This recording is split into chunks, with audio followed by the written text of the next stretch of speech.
نبی کریم صلی اللہ علیہ وسلم نے فرمایا، اللہ تعالیٰ نے کوئی بیماری ایسی نہیں بنائی جس کا علاج پیدا نہ کیا ہو۔ کچھ چیزوں میں یقینی شفا ہے، جن میں نمبر 1 شہد ہے، ہنی۔ ابو سعید رضی اللہ عنہ سے روایت ہے کہ ایک آدمی نبی صلی اللہ علیہ وسلم کی خدمت میں حاضر ہوئے اور عرض کیا کہ میرا بھائی پیٹ کی تکلیف میں مبتلا ہے۔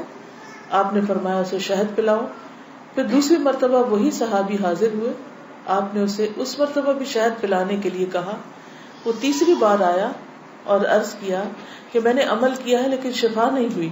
آپ نے فرمایا اللہ تعالیٰ سچا ہے اور تمہارے بھائی کا پیٹ جھوٹا ہے، اسے پھر شہد پلاؤ۔ چنانچہ انہوں نے پھر شہد پلایا تو اسے تندرستی ہو گئی۔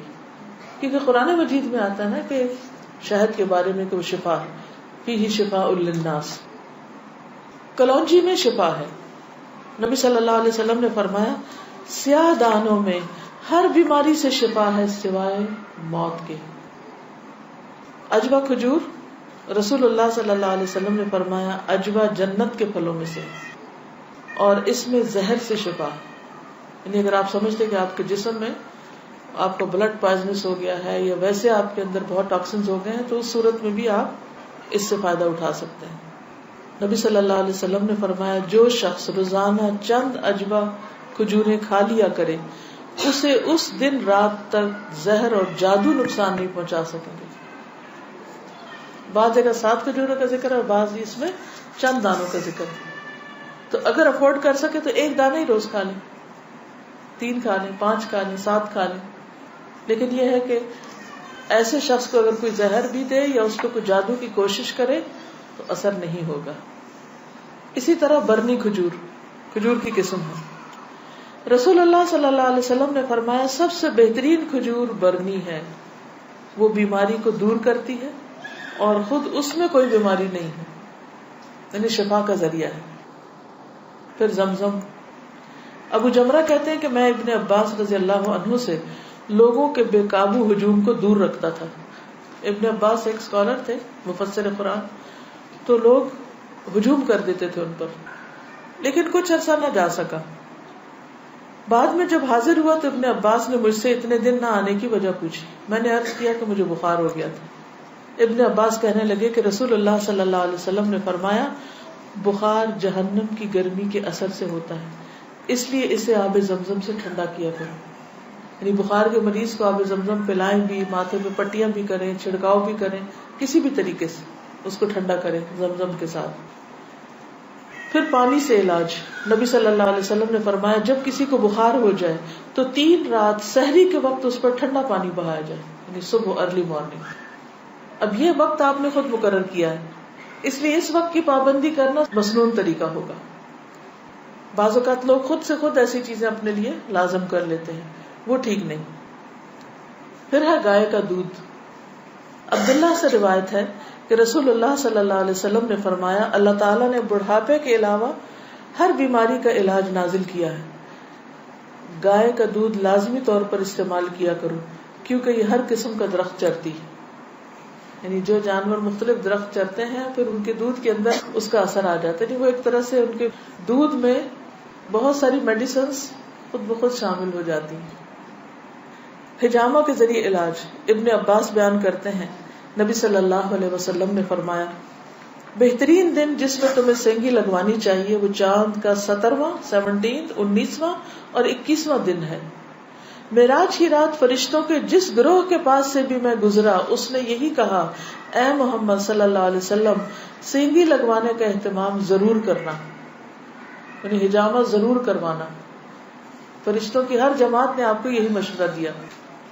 انس رضی اللہ عنہ کہتے ہیں کہ رسول اللہ صلی اللہ علیہ وسلم نے فرمایا جب تم میں سے کسی کا خون بھڑکنے لگے، یعنی بلڈ پریشر ہو جائے، بی پی ہائی ہو جائے، تو وہ سینگی لگوائے، کیونکہ خون کے جوش مارنے سے آدمی کی موت واقع ہو سکتی ہے، یعنی بعض اوقات بی پی کے ہائی ہونے سے انسان مر سکتا ہے۔ پھر کھمبی کے پانی میں شفا ہے۔ کھمبی جو من کی ایک قسم ہے جس کو یہ کہتے ہیں مشروم، اور اس کا پانی آنکھ کی دوا ہے۔ عود ہندی میں شفا ہے۔ ام قیس سے مروی ہے کہ میں اپنے ایک لڑکے کو لے کر حضور صلی اللہ علیہ وسلم کی خدمت میں حاضر ہوئی۔ میں نے اس کی ناک میں بتی ڈالی تھی، اس کا حلق دبایا تھا، چونکہ اس کو گلے کی بیماری ہو گئی تھی. آپ نے فرمایا تم اپنے بچوں کو انگلی سے حلق دبا کر کیوں تکلیف دیتی ہو؟ یہ عود ہندی لو، اس میں 7 بیماریوں کی شفا ہے. ان میں سے ایک ذات الجنب، پسلی کا برم یعنی کہ نمونیا. اگر حلق کی بیماری ہو تو اس کو ناک میں ڈالو، اگر ذات الجنب ہو تو حلق میں ڈالو. یعنی بعض چیزیں ناک کے راستے بھی ٹپکائی جا سکتی، بعض گلے میں ڈالی جا سکتی.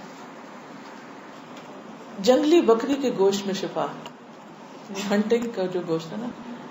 انس بن مالک سے روایت ہے کہ رسول اللہ صلی اللہ علیہ وسلم نے فرمایا ارق النساء سے شفا حاصل کرنے کے لیے جنگلی بکری کے ران کے اوپر والے کمر سے متصل حصے کو پگھلایا جائے، پھر اسے 3 حصوں میں تقسیم کیا جائے اور مریض نہار منہ 3 دن یعنی ہر روز ایک حصہ پیے.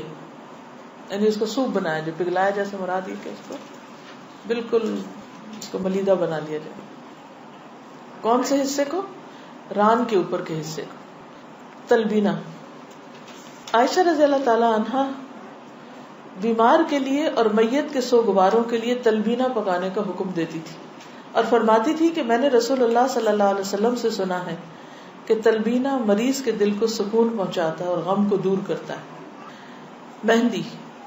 سلمہ ام رافع جو رسول اللہ صلی اللہ علیہ وسلم کی آزاد کردہ باندی ہیں فرماتی ہیں کہ نبی صلی اللہ علیہ وسلم کو زخم ہوتا یا کانٹا چبھتا تو آپ اس جگہ مہندی لگاتے. اور آخری بات یہ کہ پرہیز علاج سے بہتر ہے.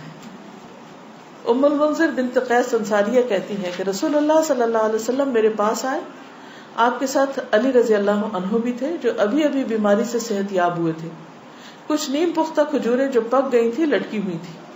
رسول اللہ صلی اللہ علیہ وسلم نے ان کو کھانا شروع کر دیا اور علی بھی کھانے کے لیے کھڑے ہوئے، لیکن رسول اللہ صلی اللہ علیہ وسلم نے یہ کہہ کر منع فرمانا شروع کر دیا کہ رک جاؤ کیونکہ ابھی تک بیماری کی کمزوری باقی ہے. سو وہ رک گئے. میں نے جو اور چکندر کا ایک کھانا تیار کیا اور آپ کے پاس لے کر آئی. رسول اللہ صلی اللہ علیہ وسلم نے فرمایا علی یہ کھاؤ، یہ تمہارے لیے زیادہ مفید ہے. یعنی بیمار کو کچھ چیزیں کھانی چاہیے اور کچھ نہیں کھانی چاہیے. تو اس لیے حکم کیا ہے کہ علاج کرتے رہو. اللہ نے کوئی بیماری ایسی نہیں رکھی جس کا علاج نہ رکھا ہو سوائے موت اور بڑھاپے کے. اسی طرح معالج کو دکھانا چاہیے. جابر بن عبداللہ سے روایت ہے کہ رسول اللہ صلی اللہ علیہ وسلم ایک بیمار کی تیمارداری کے لیے تشریف لے گئے اور فرمایا تم لوگ اس کے لیے کوئی طبیب کیوں نہیں بلاتے؟ انہوں نے کہا اللہ کے رسول صلی اللہ علیہ وسلم آپ بھی ہم کو یہ حکم دیں گے، یعنی آپ بھی کہتے ہیں کہ ہم طبیب کو بلائیں. آپ نے فرمایا اللہ تعالیٰ نے جو بیماری اتاری ہے اس کی دوا بھی نازل کی. تو طبیب یا معالج کو دکھانے کا حکم کیوں ہے؟ اس لیے کہ وہ صاحب علم ہے، صاحب تجربہ ہے، اس کے پاس ایکسپیرینس ہے. تو جب انسان کو کسی بھی چیز کے بارے میں علم نہ ہو تو حکم کیا ہے قرآن کا؟ فَاسْأَلُوا أَهْلَ الذِّكْرِ إِن كُنتُمْ لَا تَعْلَمُونَ.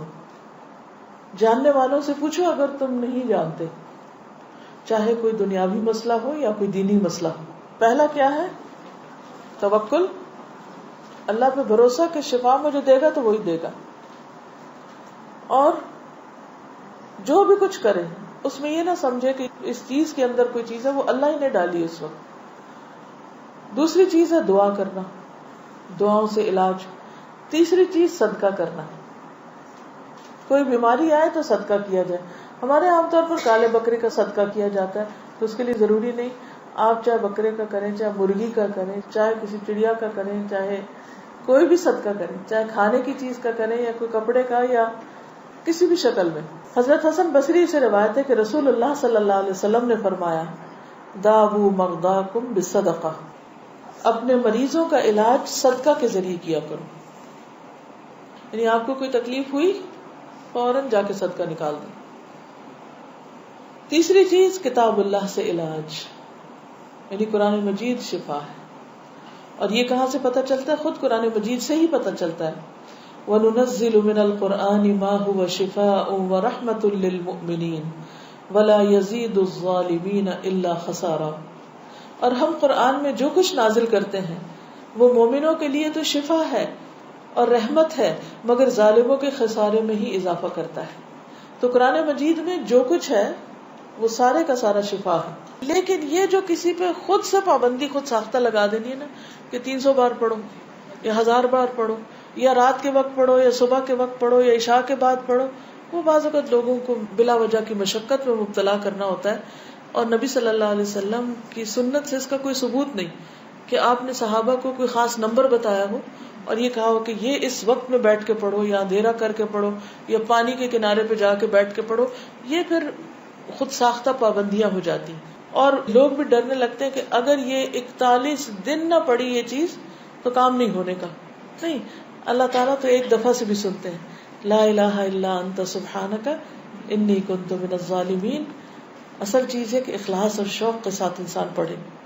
صرف اس کو ایک رٹو طوطے کی طرح رٹتے رہتے ہیں، پڑھتے رہتے ہیں، نہ کوئی یقین ہوتا ہے، نہ کوئی روح ہوتی ہے اور نہ ہی کوئی سمجھ ہوتی ہے کہ کیا پڑھ رہے ہیں. یہ ٹھیک نہیں. اسی طرح غیر شرعی علاج سے بھی پرہیز کرنا چاہیے.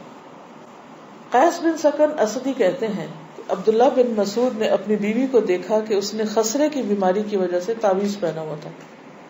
خسرہ کی بیماری معلوم ہے، جو سارے جسم کے اوپر وہ دانے آ جاتے ہیں. آپ نے اسے سختی سے کاٹا اور کہا کہ عبداللہ کی آل شرک سے بیزار ہے. ہم نے رسول اللہ صلی اللہ علیہ وسلم سے یہ بات بھی یاد کی ہے کہ بلا شبہ جھاڑ پھونک، تعویذ اور محبت کا جادو شرک ہے. یعنی کسی کو مسخر کرنے کے لیے جادو کرنا، کوئی ایسے ٹوٹکے کرنا، وہ بھی شرک میں آتا ہے. یعنی بعض خواتین ہوتی ہیں نا، وہ اپنے شوہر کا دل جیتنے کے لیے بابوں کے پاس چلی جاتی ہیں، وہاں سے کچھ عملیات کرواتی ہیں، تو یہ شرک میں آ جاتا ہے. اسی طرح کوئی چیز باندھ کے اسے گلے میں لٹکا لینا، یہ بھی درست نہیں. اس کو پڑھنا چاہیے. اور شرک یا دم جو ہے یہ سب کچھ پھر شرک میں شامل ہو جاتا ہے. اسی طرح حرام ادویات بھی منع ہے. نبی صلی اللہ علیہ وسلم نے حرام ادویات کے استعمال سے منع فرمایا ہے. ابو ہریرہ سے روایت ہے، سنن نبی داؤد. آپ نے فرمایا جس نے حرام چیز کے ساتھ علاج کیا اللہ تعالیٰ اس کے لیے اس میں شفا نہیں رکھے گا. یعنی حرام شفا نہیں دیتا، وہ مزید کسی بیماری کو بڑھانے کا ذریعہ بن جاتا ہے. آج کل آپ دیکھیں کہ کتنا زیادہ سائیڈ ایفیکٹس کے بارے میں آپ سنتے ہیں. تو بعض اوقات ایسی دوائیاں جو ایک مرض کو بظاہر کیور کرتی ہیں، وہ اپنے ٹاکسنز اور جگہوں پر اتنے زیادہ پیدا کر دیتی ہیں کہ جس سے ایک مرض جاتا ہے تو ایک اور نکل آتا ہے، وہ مکمل شفا نہیں ہوتی. الکوہل سے علاج کرنا منع ہے. بعض لوگ کھانسی وانسی میں وہ دیتے ہیں نا برانڈی، اور کہتے ہیں بس ایک چمچہ بچے کو پلا دو تو ٹھیک ہو جائے گا. چاہے اس سے وہ ٹھیک ہو بظاہر، لیکن وہ مزید مرض پیدا کرنے والی ہے، وہ شفا کا ذریعہ نہیں بلکہ بیماری ہے. نبی صلی اللہ علیہ وسلم نے جو فرمایا کہ 3 چیزوں میں شفا ہے، اس میں ایک شربت اصل، شہد پینا، اور دوسرا شرطت محجم، یعنی اس کے کٹ میں وہ جو حجامہ والا کٹ لگاتا ہے، اور تیسرا داغنا. تو میں تمہیں داغنے سے منع کرتا ہوں. 2 طریقے ٹھیک ہے، شربت اصل ٹھیک ہے، شرطت محجم ٹھیک ہے، لیکن داغنا ٹھیک نہیں.